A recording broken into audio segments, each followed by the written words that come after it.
Que la gracia y la paz de nuestro Señor Jesucristo esté con cada uno de ustedes, conmigo por supuesto también, en este momento y en cada momento de nuestras vidas.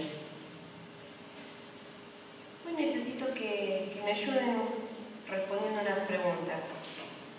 ¿Por qué piensan ustedes que la gente no quiere ir a una iglesia? En general así. ¿Por qué no quiere la gente ir a una iglesia? ¿Por qué les parece? Que no quieren compromiso. Eso justo iba a decir yo. Bueno, algunos puede ser porque no tienen compromiso. ¿Por qué otra cosa puede ser? Preconceptos.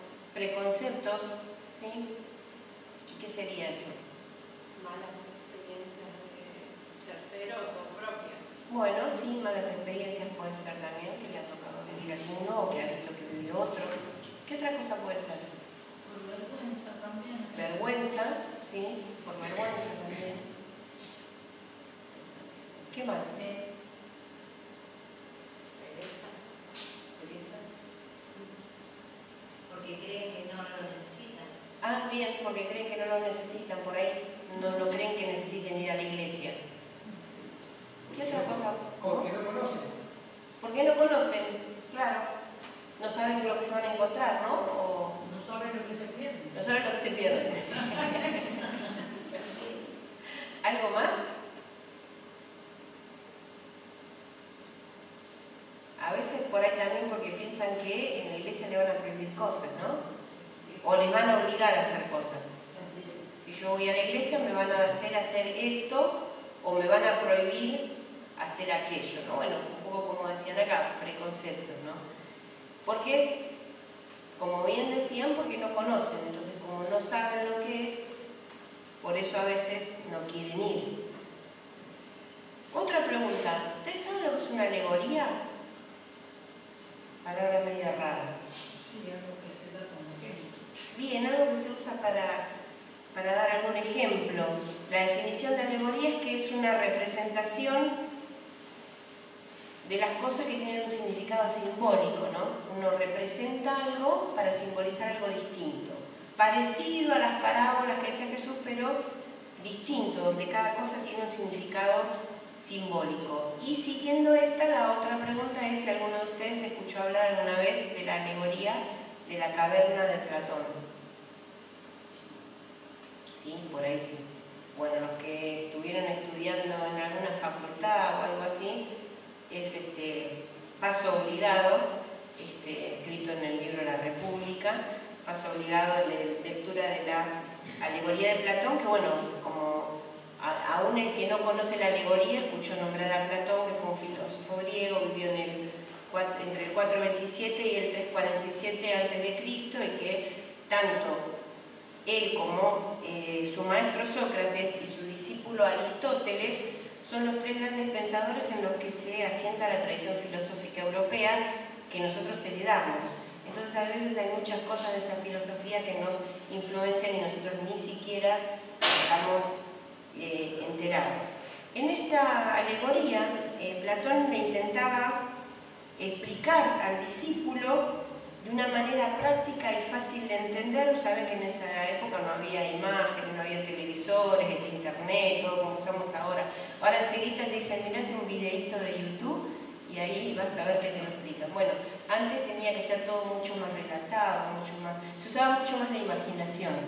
Entonces él le relata esta alegoría a su discípulo para hacerle entender la diferencia entre tener conocimiento de algo y no tenerlo.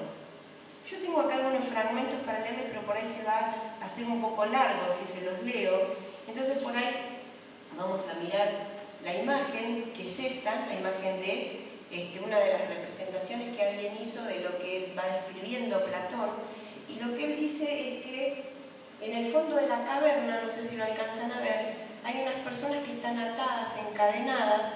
Entonces él dice que si esas personas hubieran, desde que nacieron, hubieran estado ahí atadas y encadenadas, y lo único que hubieran podido mirar sería la pared que está en el frente, y por detrás hubiera una luz, y alguien que como un titiritero le moviera figuras, ellos creerían que lo que ven reflejado en la pared sería la realidad, sería la verdad. Pero que si en algún momento pudieran salir, y salieran afuera, verían que todo es distinto, les costaría entenderlo, pero también el sol le molestaría los ojos, les haría mal porque nunca lo vieron, y así sigue relatando lo que le pasaría a una persona que sale de estar en la oscuridad toda su vida, viendo un reflejo de algo que en realidad no es, creyendo que es, salir a la realidad.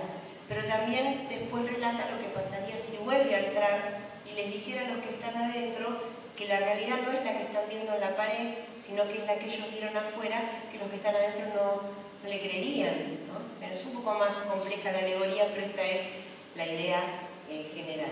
Ahora después vamos a ver por qué les comento esto. Saben que en un momento, mientras yo estaba estudiando el libro de Isaías, me di cuenta que con ese libro ocurre algo que es curioso, que es que Isaías no menciona en ningún momento la palabra gracia. Por ahí Mabel decía cuando preguntaba, cuando Alejandro hacía una pregunta antes, ella decía por gracia, ¿no? Y ahí estábamos usando la palabra de la que voy a hablar yo hoy. Este libro, el libro de Isaías, no menciona la palabra gracia, pero es uno de los libros de la Biblia que más habla de la gracia, de la función de la gracia, de la naturaleza de la gracia de Dios.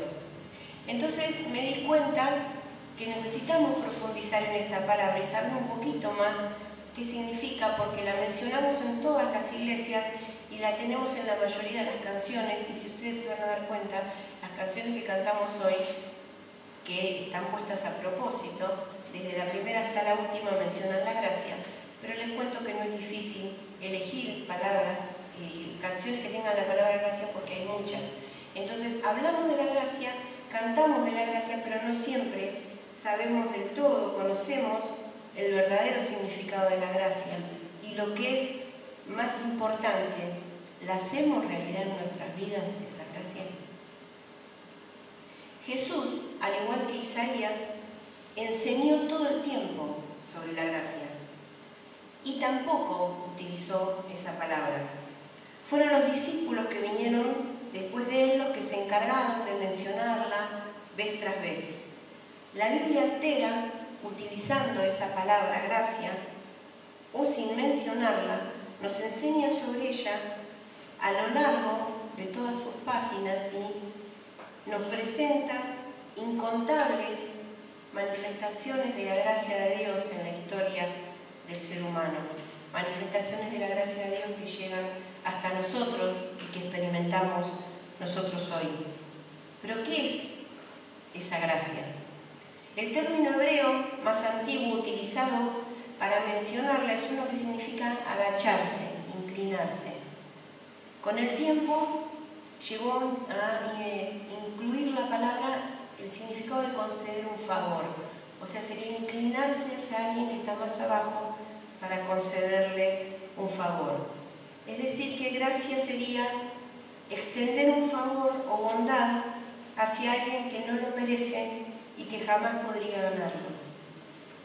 Aceptar la gracia de la misma manera tiene que ver con reconocer que no hay nada que podamos hacer para obtenerla, ya que si pudiéramos hacer algo para obtenerla no sería gracia, sería algo que logramos por nuestros propios medios, sería por obras.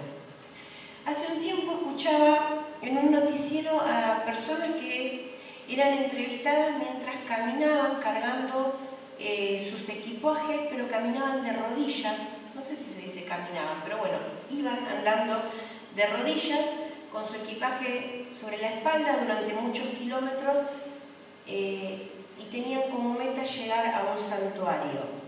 La noticia decía que 6 o 7 millones de personas visitan ese lugar, estaban visitando ese lugar. La gente con pasión y con una terrible devoción hace un sacrificio enorme para intentar obtener el favor de Dios.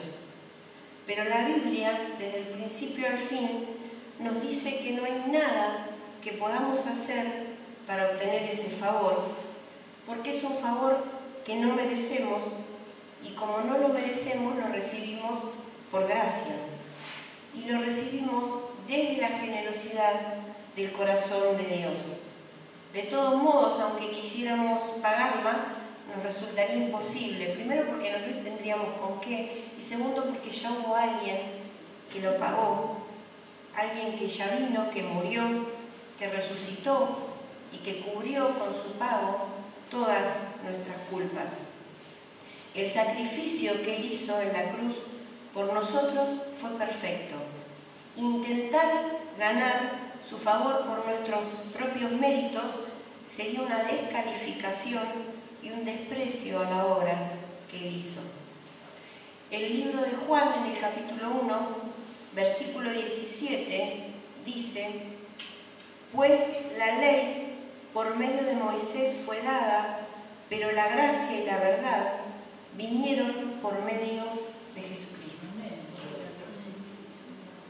En la época del Antiguo Testamento la ley fue dada porque era necesaria, pero luego los fariseos agregaron normas a esta ley. La ampliaron, la intensificaron y la hicieron cada vez más compleja y más pesada. Incrementaron la culpa y la vergüenza y pusieron cada vez sobre la gente una carga más pesada. Se obsesionaron por el deber y la conducta y promovieron un sistema religioso tan opresivo que eliminaron por completo la alegría. A lo largo de la historia, la Iglesia hizo en mayor o menor medida lo mismo. En algunas épocas más y en otras menos, se dio más lugar al legalismo, a las prohibiciones y a la culpa que a la mismísima gracia de Dios. Utilizando diferentes métodos, se buscaba que las personas se acercaran a Dios por medio del miedo o la esperanza de algo que iba a venir en el futuro. En ocasiones se los asustaba con las consecuencias que podían tener si hacían determinadas cosas, o se les ofrecía una gloria futura a la que solo llegarían si seguían ciertas prácticas establecidas.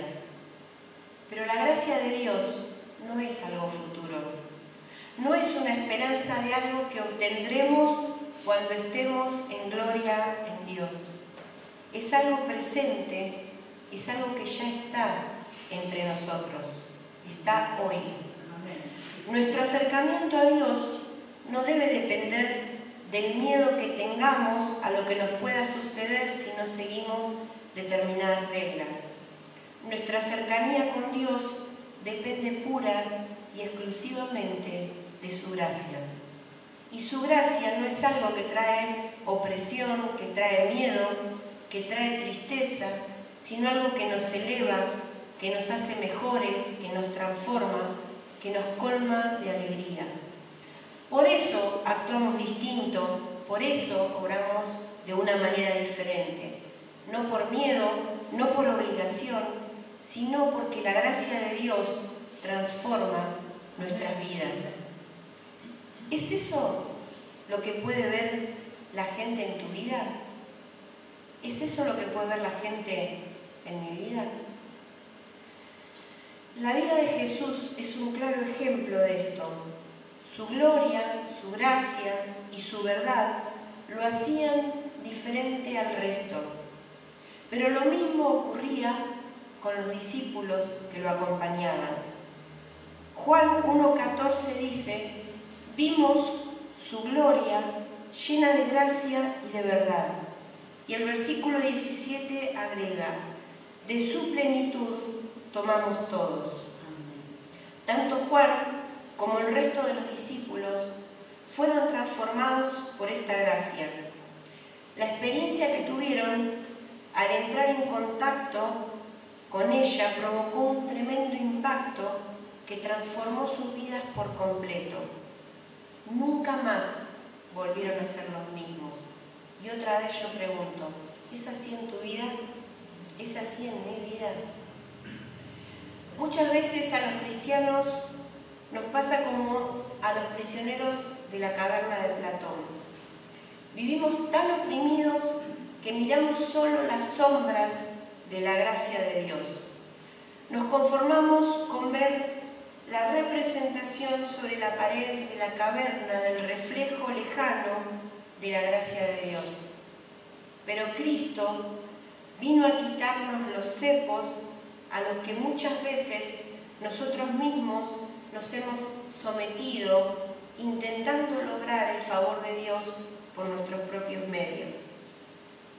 Cristo vino a invitarnos a salir de la caverna y mirar frente a frente su gloria, mirar frente a frente su gracia.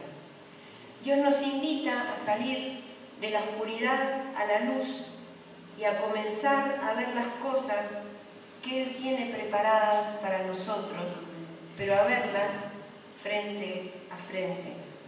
Al principio puede pasarnos como aquellos prisioneros que sintieron que sus ojos se lastimaban con la luz de un sol que nunca habían visto. Podría suceder que por miedo al cambio quisiéramos regresar al fondo de la caverna donde todo es conocido y seguro, pero Dios nos invita a salir y a ver la luz, a encontrarnos de lleno con su gracia, a vivirla en plenitud, a dejarnos transformar, a dejar que nos haga personas nuevas, a vivir en su luz. Charles Swindoll, en su libro El despertar de la gracia, dice: estoy convencido de que la libertad que produce la gracia es lo único que puede cambiarnos comenzando desde adentro. Es tan extraordinaria que no solo cambia nuestro corazón, sino también nuestro rostro. Y la verdad es que algunos de nosotros la necesitamos de manera imperiosa. Como Charles Swindoll, pienso que yo necesito de manera imperiosa la gracia de Dios. También en Juan, pero esta vez en el capítulo 8, en los versículos 31 y 32, podemos leer: dijo entonces Jesús a los judíos que habían creído en Él: si vosotros permaneciereis en mi palabra, seréis verdaderamente mis discípulos y conoceréis la verdad, y la verdad os hará libres. Y el 36 agrega: así que si el Hijo os libertare, seréis verdaderamente libres. La libertad es todo lo contrario de la opresión. La libertad es todo lo contrario de la tristeza. La libertad trae plenitud, trae gozo, trae alegría. Al principio preguntaba qué imagen tiene la gente en general de lo que es una iglesia para decidir no querer ir. En definitiva, qué imagen tiene de nosotros, los cristianos, que somos los que conformamos la iglesia, porque la iglesia no es el edificio, la iglesia somos los que estamos adentro. Y esto me lleva a preguntarme en qué hemos estado fallando los cristianos en general.